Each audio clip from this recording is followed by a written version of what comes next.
Die folgenden Aufnahmen versteckter Kameras dokumentieren erstmals hautnah, wie kleine Ferkel in 2 Schweinezuchtbetrieben mit Kohlendioxid notgetötet werden. Minutenlang kämpfen sie in den extra dafür gebauten CO2-Tötungsboxen um ihr Leben. Sie schreien vor Schmerzen, strampeln mit den Beinen und schnappen panisch nach Luft. Diese Art der Tötung ist grausam, aber legal. Was das Töten illegal macht, ist das dahinterstehende Motiv.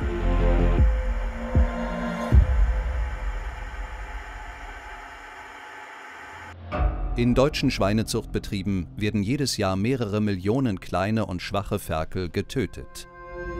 Meist werden die Ferkel bei diesen sogenannten Nottötungen brutal gegen die Wand oder den Boden geschlagen, bis sie sterben. Eine legale Alternative ist die Betäubung und Tötung mit Kohlendioxid. Da hierbei kein Blut fließt und die ArbeiterInnen keine direkte Gewalt anwenden müssen, spricht die Fleischindustrie sogar zynisch von einer optisch eleganten Tötungsmethode. Der ganze Hohn dieser Formulierung zeigt sich in diesen Aufnahmen.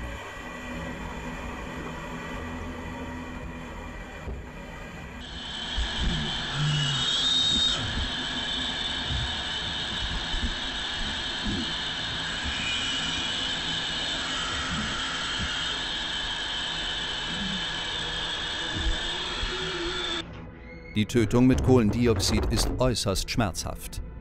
Denn beim Kontakt mit den feuchten Schleimhäuten entsteht aus CO2 Kohlensäure, die in der Lunge brennt. Bevor die Ferkel das Bewusstsein verlieren, versuchen sie zu fliehen. Sie keuchen und schreien vor Schmerzen.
Dass die kleinen Ferkel wie Abfall in die Box geworfen und darin übereinander gestapelt werden, versetzt sie zusätzlich in Panik.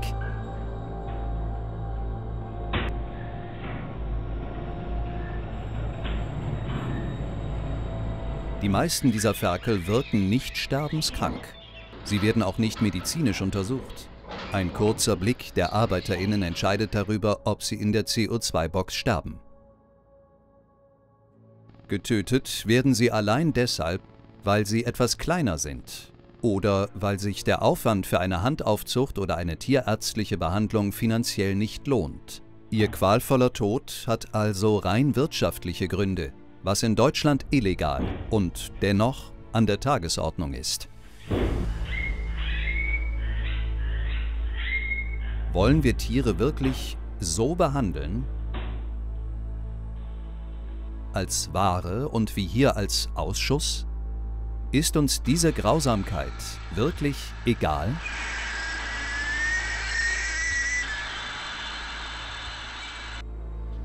Wir haben eine Wahl.